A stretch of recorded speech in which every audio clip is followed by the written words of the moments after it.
Hello, everybody, and welcome back to my continuation of my book reading. Let's continue, shall we? The Coleman gave off enough light to make the flashlights unnecessary. It was harsh and white, but Clay liked its brilliance, the way it drove away every single shadow, save for their own and the cat's, which went leaping fantastically up the wall like a Halloween decoration cut from black paper into hiding. I think you should pull the curtains, Alan said. Tom was opening one of the plastic sacks from the Metropolitan Cafe, the ones with doggy bag on the side and people bag on the other. He stopped and looked at her curiously. Why? She shrugged and smiled. Lee thought it the strangest smile he had ever seen on the face of a teenage girl. She cleaned the blood of her nose and chin, but there were dark, weary circles on her eyes. The Coleman lamp had bleached the rest of her face to corpse-like paler, and the smile showing the tiniest twinkle of teeth between trembling lips from which all the lipstick had now departed, was disorienting its adult artificiality. He thought Alice looked like a movie actress from the late 1940s, playing a socialite on the verge of a nervous breakdown. She had the tiny sneaker in front of her on the table. She was spinning it one finger. Each time they spun it, the laces flipped and clicked. Lee began to hope she would break soon. The longer she held up, the worse it would be when she finally let go.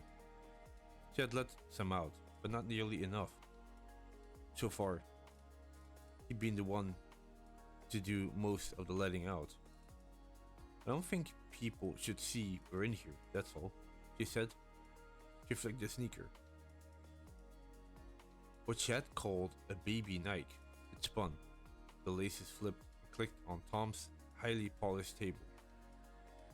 I think it might be bad. Tom looked at Clay. She could be right, Clay said. I don't like it. I don't like us being the only lit up house on the block, even if the lights at the back. Tom got up, closed the curtains over the sink without another word. There were two other windows in the kitchen.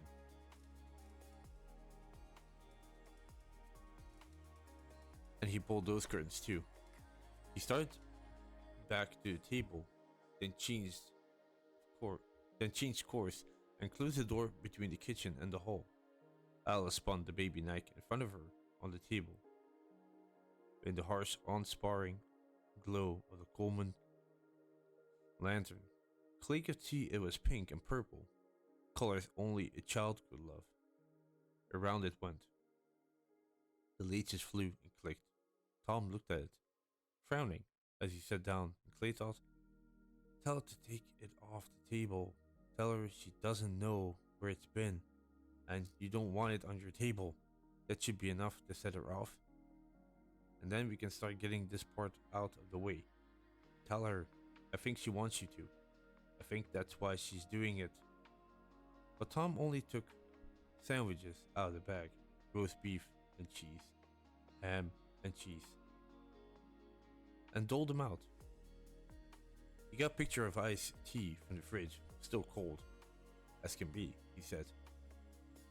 Set down the remains of the package of raw hamburger for the cat. He deserves it, he said, almost defensively. Besides, it would only go over with the electricity out. There was a telephone hanging on the wall. Clay tried it, but it was really just formality, and this time he didn't even get a dial tone. The thing was as dead as, well, as power supplement back there by Boston Common. He sat back down and worked on his sandwich. He was hungry, but didn't feel like eating. Alice put her down after only 3 bites. I can't, she said. Not now, I guess. I'm too tired. I want to go to sleep, and I want to get out of this dress. I guess I can't wash out. I guess I can't wash up not very well anyway. But I'd give anything to throw this fucking dress away. It stinks of sweat and blood. She spun the sneaker. It twirled beside the crumbled paper with her barely touched sandwich lying on top of it. I can smell my mother on it, too, her perfume. For a moment, no one said anything. And Clay was at complete loss. He had a momentary picture of Alice subtracting from her dress the white bra and panties, with her staring hollowed out eyes, making her look like a paper doll. His artist's imagination, always facile and always obliging, obliging, sorry, adding tabs at the shoulders and lower legs of the image. It was shocking not because it was sexy, but because it wasn't. In the distance, very faint, something exploded with a dim foom.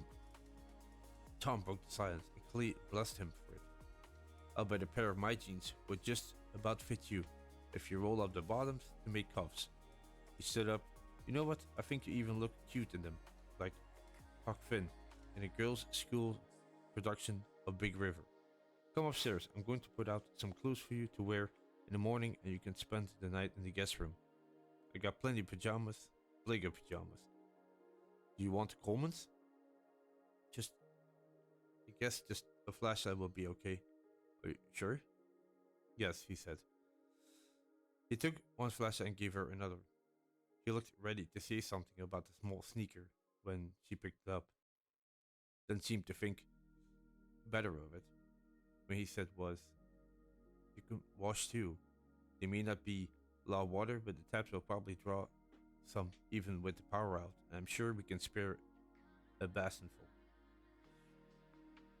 He looked over the top of her head at Clay. I always keep a case of bottled drinking water in the cellar, so we're not short on that.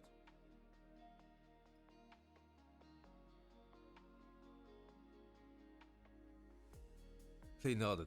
Sleep well, Alice, he said. You too, he said vaguely, and then more vaguely still.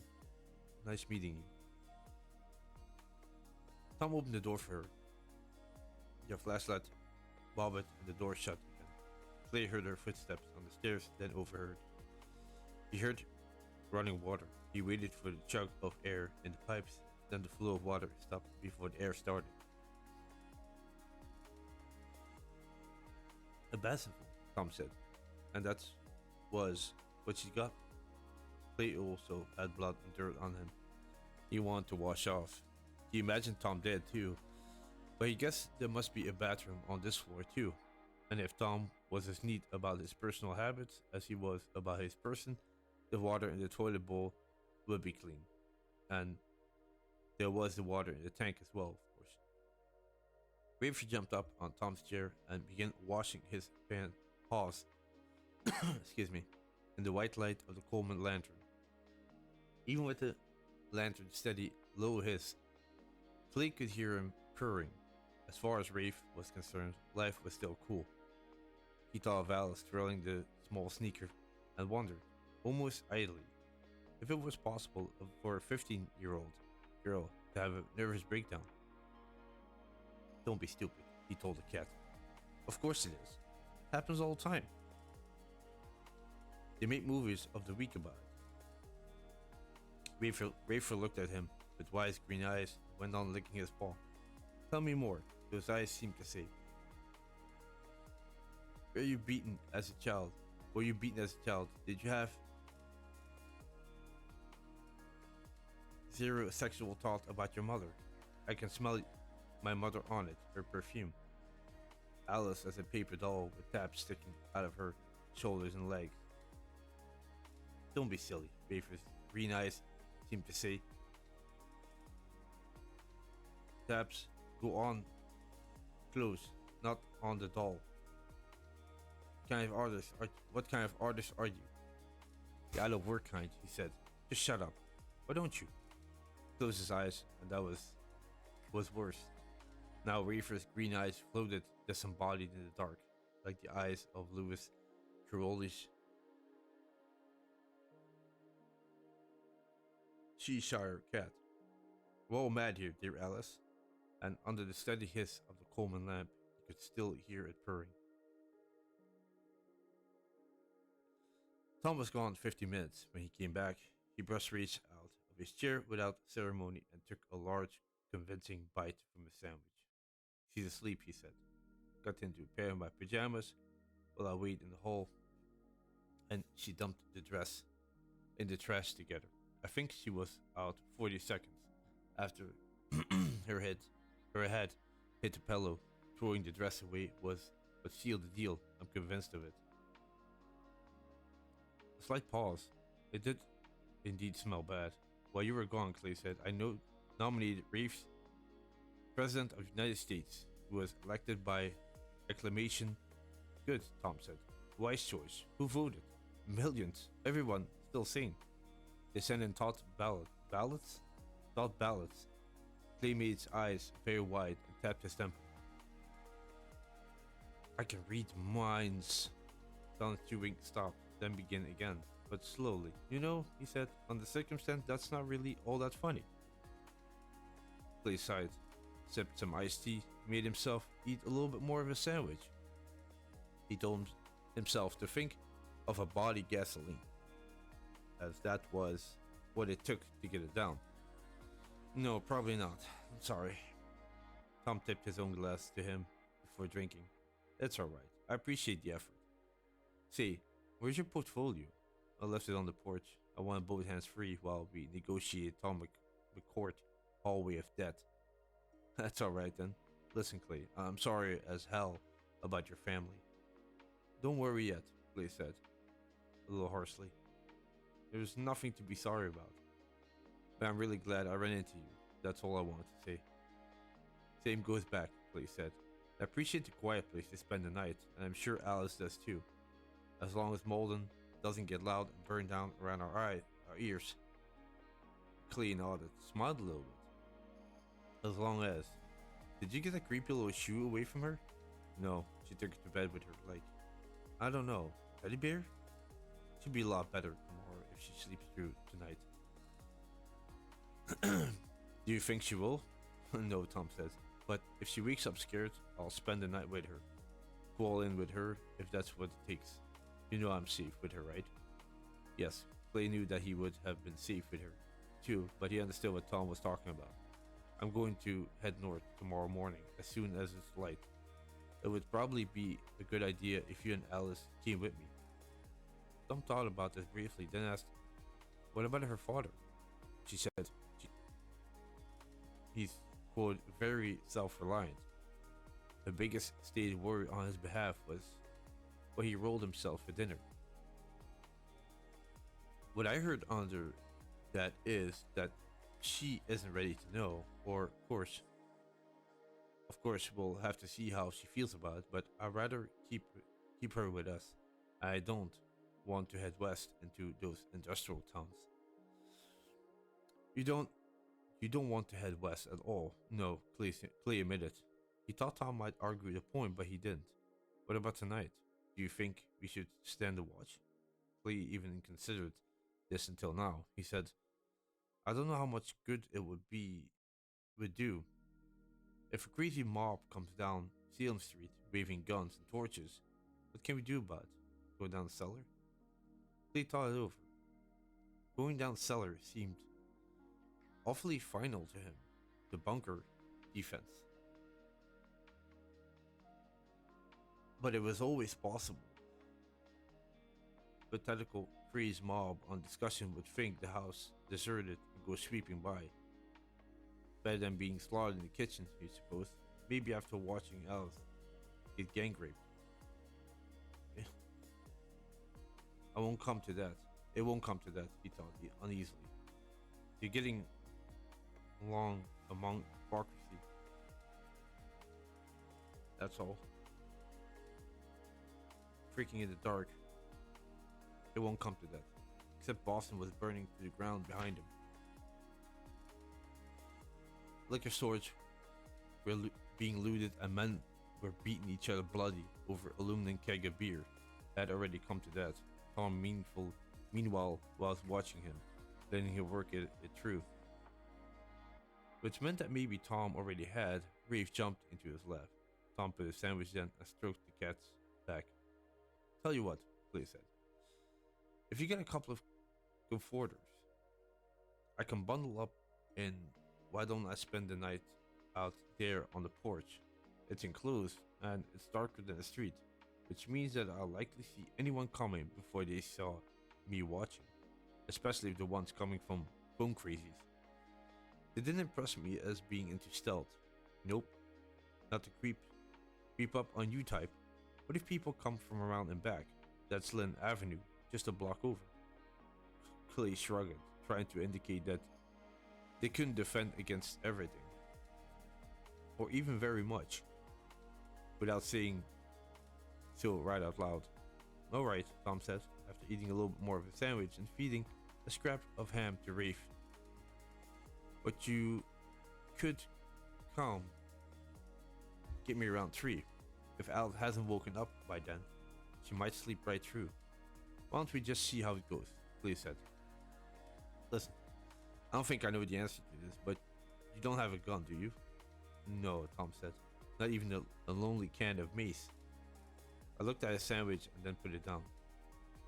When he raised his eyes to Clay's, they were remarkably bleak. He spoke in a loud voice, as people do when discussing secret things. Do you remember what the cop said just before he shot that crazy man? Clay nodded. Hey buddy, how you doing? I mean, what the haps? You would never forget it. I knew it. It wasn't like in the movies, Tom said. But never suspected the enormous power of it, or the suddenness, and the sound when the stuff from his head. He leaned forward suddenly, one small hand curled to his mouth. The movement startled Reefer, and the cat leaped down. Tom made 3 low, muscular, irking sounds, and Clay steeled himself the vomiting that was almost sure to follow. He could only hope he wouldn't start vomiting himself, but he thought he might. He knew he was close, only a feather tickle away, because he knew what Tom was talking about. The gunshot, then the wet rope splatter on the cement. There was no vomiting. Tom got control of himself and looked up, eyes watering. I'm sorry, he said. Shouldn't have gone there. You don't need to be sorry. I think if we're going to get through whatever's ahead, we better find a way to put our finer sensibilities on hold. I think that people who can't do that. He stopped, then started again. I think that people who can't do that. He stopped the second time. The third time he was able to finish. I think that people who can't do that may die. They stared at each other in the white glare of the cold moonlight. And with this, I'm going to stop it here, guys, for this part of the book reading. If you guys enjoyed, thank you very much for listening, and I'll catch you in the next one.